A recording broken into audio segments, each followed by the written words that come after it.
Welcome to the Celebrate Brave podcast. I'm Nicole Steinbach, your host and the International Bravery Coach for Women in Tech. I serve women all over the world to earn more money, create more opportunities, and thrive in the tech industry because tech needs all of us. Are you ready? Let's go. Hello, brave people. This is a single episode. It's me, and I'm talking about some sort of explosive stuff. You might feel called out in this podcast episode. Good. Stay and listen. Feel the discomfort. Take some notes. Take some action. It's our responsibility as women in tech to step into our brave, to be super clear, to build our momentum, and to hold ourselves accountable so that we thrive as women in tech. Thriving means more money, new and more opportunities, and just being less unhappy. And doing that for ourselves as well as the other women in tech. You got to do it first so that they can see it, they can believe it, and then they can be it. And the reason this matters, you can hear I'm already keyed up. And the reason this matters because tech is the spine of the entire world. How we manage our finances, how we communicate with each other, what we buy, who we support, probably how we vote, our taxes, our schools, how we take care of the climate or not. We are the creators of the spine of the world, and we need a much bigger role so that tech is better and the world has an opportunity to be better as well. All right. So the context for this is Grace Hopper Celebration 2021. If you've been listening to this podcast, you know I am a huge Anita B fan. I'm one of their premier career coaches. I believe I was the first. It was not an easy process to get through. They really take care of their 100,000, I believe it's 100,000 individual members. And Anita B is the world's largest organization focused on women in technology. They are global. They are investing around the world. And one time a year, they have an incredible conference that every single time I go, I walk away a better person and more effective woman in tech, which is why I keep going and why I always try to speak and why I carve out the entire week. And that celebration is called the Grace Hopper Celebration. And you know, Admiral Grace Hopper was the source of one of my favorite quotes. Now, she said it slightly differently. I'm more blunt. And that quote is, "It is better to ask for forgiveness than permission." And that is where we're going to start today. So, Grace Hopper Celebration 2021, to wrap it up, awesome, effective, impactful, inclusive in a brand new way, straight talk, awesome. There were about 30,000 women and a few allies, which was super, super cool. I met women who were getting up at 2:00 in the morning to attend the virtual sessions. 2:00 in the morning. That is the level of commitment to this event because the event is so damn good. Oh, some proof points.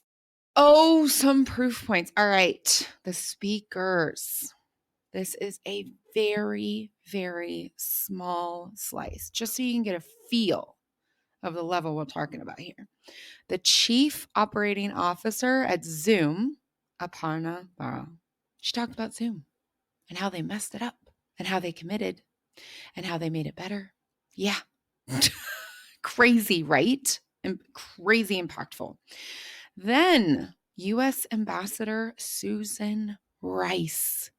Y'all, the U.S. Ambassador. Just swung by. No big deal. The VP of Product Design and Responsible Innovation at Facebook, Margaret Stewart. And there was blowback. There were hard questions. There was criticism. There was dialogue. There was even a tiny little bit of accountability, which I thought was incredible. Whew, the Chief Information Officer of Disney, Diane Jurgens. And if you are wondering what they're doing over there, you should be wondering, because holy moly, kind kitty, they're doing some incredible stuff. They've got incredible responsibility to our society. And that was addressed too. Okay, then we've got human rights lawyer and author, Haben Girma. You want to feel challenged, called out, and know that you've got to be a lot better? Find her book. And then last but never least is engineer, scientist, and advocate, Timnit Gebr. And you might know her because Google fired her for noticing and insisting on talking about data that showed the algorithms and the behavior and the infrastructure was problematic at best. And of course, myself, I spoke. In fact, I spoke 3 times. I attended 10 live sessions of direct conversation in larger groups. I had 11 spot coaching sessions with women all over the world. In addition to that, I offered multiple opportunities for flash coaching, so a few minutes. So, heard incredible voices from leaders and change makers, impact people whose names I just said, engaged with large and small groups live across the world, literally women waking up in the middle of their night to attend this and be a part of it, students, VPs, everything in between, coached over 20 individual women, and learned a lot. Here's something that I learned. And this is where you may begin to feel called out. Stay with the discomfort. That is where growth is made. I promised my audience I would send them 5 emails about Grace Hopper's celebration. I have sent 4 as of recording. It's November 9th, and I have sent 4. I'm making this podcast because I hold my promises. I follow through. And no matter how I tried to write this, it came out really mean. So I'm hopeful that you hearing my voice and my compassion and my love and my commitment to you, to us as women in tech, will make this very clear message, both clear and you'll be able to listen to it. Okay, here we go. It is utterly shocking to me,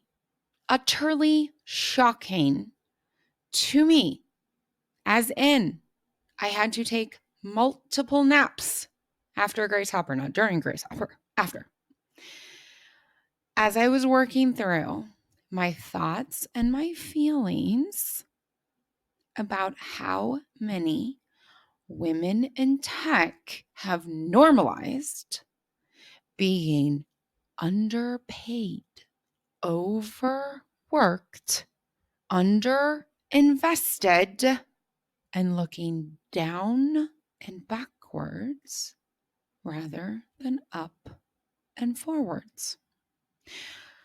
About day 3, maybe 4, I started keeping a note of how many times a speaker, recorded or live, or a person in a live session or in a chat clearly stated that women in tech are underpaid or that they themselves are underpaid. Think about that for just a second. Can you imagine 30,000 men coming together and it's normalized that they're underpaid? No, you cannot. No, you cannot. They might be underpaid. They might want to be earning more money, but that sure as hell is not going to be normalized. This is not about the organizers of Grace Hopper or the team at Anita B. We created this. The women in tech, the people who raised their voice. Oh, by the way, congratulations on raising. I genuinely mean this. Thank you for sharing your story. Thank you for speaking up. Thank you for expressing your pain, your disappointment, your confusion. My beef is with the fact that I was often the singular voice saying it's not normal to be underpaid. It may be common, but it is not normal. Those are two different things. And when women would say, I love my boss. It's such a great company. I have flexibility. I have benefits. I get to travel in non-COVID times, but I know I'm making 30,000 less than the guy next to me. I'm making, in the case of a woman in India, she was making, because, the number is shocking, but then you learn about the currency, right? I'm making 130,000 less. Excuse me? Normalized. It was normalized. Y'all, it's not normal. It is not normal. It may be common. It is not normal. And when we normalize it, we not only continue to be underpaid ourselves, you, dear listener that I genuinely love, you continue to be underpaid, but you know what? So are your nieces. So are your cousins. So are those girls who are currently in elementary school. You are not doing a service to yourself nor to them.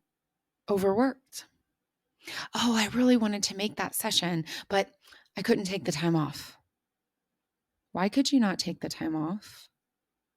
Oh, I got pulled into this and I got pulled into that and I got pulled into this. Why?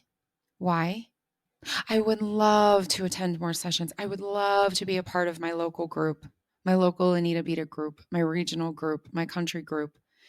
I just don't have time.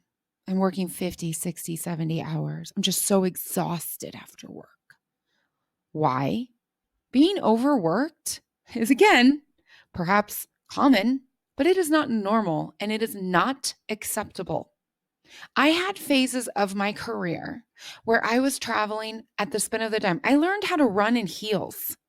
My now husband of over 12 years literally had to sit me down while we were dating and say, I love you. You're great. And you keep canceling holidays, vacations. And I don't know if I can do this anymore because I was working so freaking much. It's not okay. It's not normal. No, sorry. It is normal, apparently. We normalize it, but it's not okay. It is not okay. And when we normalize that, when you're so overworked and you're so busy and you're so booked that you can't even invest in yourself, you want to know what happens? You don't get the promotion. You don't get the raise. You don't grow. And we go to the third thing that's been normalized. You are underinvested. You don't invest in yourself. Oh, I can't afford that. I can't go to that meeting. I don't know how on earth I'd find time for a mentoring relationship. I don't know how I can find the effort or the heart or the confidence or the time to set up a mentoring relationship or a sponsorship relationship. Oh, I'm too busy to mentor other people. I can't go to that certification. I can't get coached because it's too expensive and I don't have the time. You want to know what Chad, who's earning 40,000 more than you and is leaving and having holidays and weekends, is doing? He's investing in himself. He's investing in himself. He's learning how to be clear. He's practicing conflict. He sure as hell has a mentor, probably multiple ones. He's got a sponsor. He's mentoring other people, I bet. People who are like him, most likely, if the statistics are not lying, if the data is not lying. Oh, I don't have the time. I'm so busy. I can't afford that. I can't afford the certification. I can't afford the coaching. Well, Chad can. Bob can. The women who I listed out, the VP of product design and responsible innovation, how many hundreds of thousands do you think she spent in coaching, in certification, in growth, in mentorship, in sponsorship? How about US Ambassador Rice? What do you think she did to invest in herself? You think it just fell in her lap? No. No, it did not. It absolutely did not. I don't like to do politics. Then don't do politics. Don't gossip. Don't spread information that hurts. But do build relationships. Oh my goodness, what we have normalized. I hope you can see why, as much as I have attempted to write this with love and compassion, I thought sharing my voice would be more effective. It is common and not normal to be underpaid, overworked, and uninvested. If you're unhappy, you think you should be earning more, you should be having more opportunities, you should be happy in your career, change it. Here's 3 things I recommend you start with. Really, I really recommend that you start with these. These are levers to incredible growth. They won't solve it all, but boy, will you step forward. Number 1, stop confusing your loyalties. You're underpaid, you're overworked because you are more loyal to a corporation that in the first sign of stress, loss, impact, strategy change, dissatisfaction will end their relationship with you and continue. You are putting them in a system ahead of yourself. And that includes your boss. Your boss may have feelings about ending their relationship with you, but your boss will still do it. And if you aren't sure, if you're like, no, I don't think so, my boss would do anything to protect myself. Think about the first 4 months of COVID. Were you scared? Were you concerned? Were you checking your savings? Were you asking your boss, are there going to be layoffs? What are we going to do? Are we going to get paid? Then you know. Stop confusing loyalty. Your loyalty is to your career. And if you're underpaid and overworked, you're confused. Choose loyalty to you. Number 2, if that feels too hard, if you do not have the muscle of choosing you, here's a tip. Do it for others. Do it for your niece or your daughter or your cousin or the random little girls that you see on the sidewalk. Choose to be paid appropriately. Choose to have an integration of your career and your personal life and your hobbies and your rest. Choose to invest in yourself for them. You know, one of the most powerful insights, and I've shared this numerous times on this podcast, it cannot be shared enough. I was in negotiations and a person in my life said to me, hey, you are a straight white woman with education. You're a native English speaker and you're classically good looking. It was a lovely way to hear it, by the way.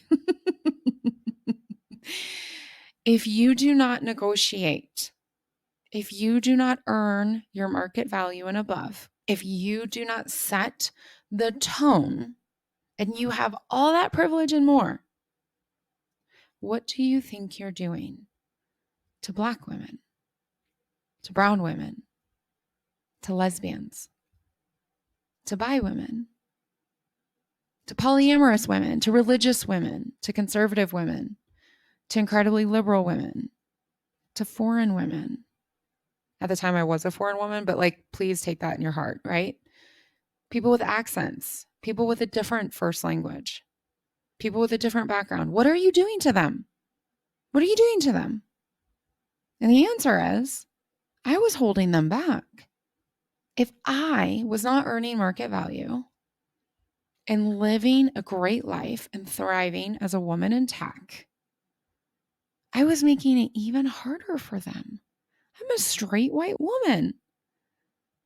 If you cannot do it for yourself, do it for others. And then we come to number 3. You must invest in yourself. You must. It's not a, hey, I think this is a good recommendation. You must. If you want to be earning 6 figures and you're not, first of all, that's a freaking problem. And second of all, or the equivalent of 6 figures, first of all, you need to invest as if you do. People are like, oh, I don't want to fake it till I make it. It's not about faking it until you make it. It's about acting as if. If you do not act as if, you will never become a safe, quote unquote, safe choice for the people in power who already see you as risky, who already raised the bar, who already insist that you have the results and are hiring Chad over there based on his potential. The data is freaking clear. So is your lived experience. You know this. If you want to be earning 6 figures, you better freaking invest like it. If you want to be reaching the executive levels, you better freaking invest like it. You better put your time, your energy, and your money into where you're going. People are out here earning over 100,000 and they say that coaching's too expensive. That's fine if you don't want to coach. But let me tell you something. Those names I listed out, these VP, SVP, ambassadors, do you really think that they didn't invest in themselves? Sheryl Sandberg, she's very clear about how she's invested in herself. Listen to the interviews on this podcast. Hear how they invest in themselves. Tens of thousands of dollars over the course of their career. And when it was time, when they wanted to step into greater roles with more impact and more salary, guess what? They invested before, not after. There will not be an after if you are not investing before. Your time, your energy, your money. Invest before. It may be common. You may not know anybody who is investing 20% of their time to building relationships, getting mentored, mentoring, setting up sponsorship opportunities.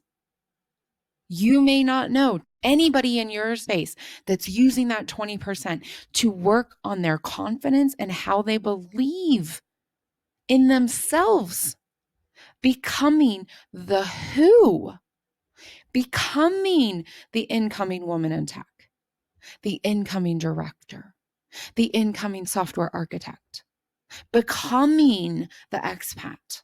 You may not know anybody who's doing that, but let me tell you something. You don't know the people who are going to be the keynote speakers of Grace Hopper. You may not know anybody who is putting down 10,000, 20,000, 50,000 to invest in themselves outside of a university system. You may not know anybody who's doing that. And I will say it again. You do not know the people who are going to be the keynotes at Grace Hopper, because that's what those people are doing. Deep breath. Deep breath. The world desperately needs tech that serves us all. Tech that protects the environment, not destroys it. Tech that elevates human rights, not circumvents it. Tech that increases opportunity for everyone and not just people like me, not just people like tech bros. The world needs better tech. For better tech, we need more identities in every single room, making the decisions, influencing the decisions, building the future today. That means you need to step up. You need to be appropriately paid.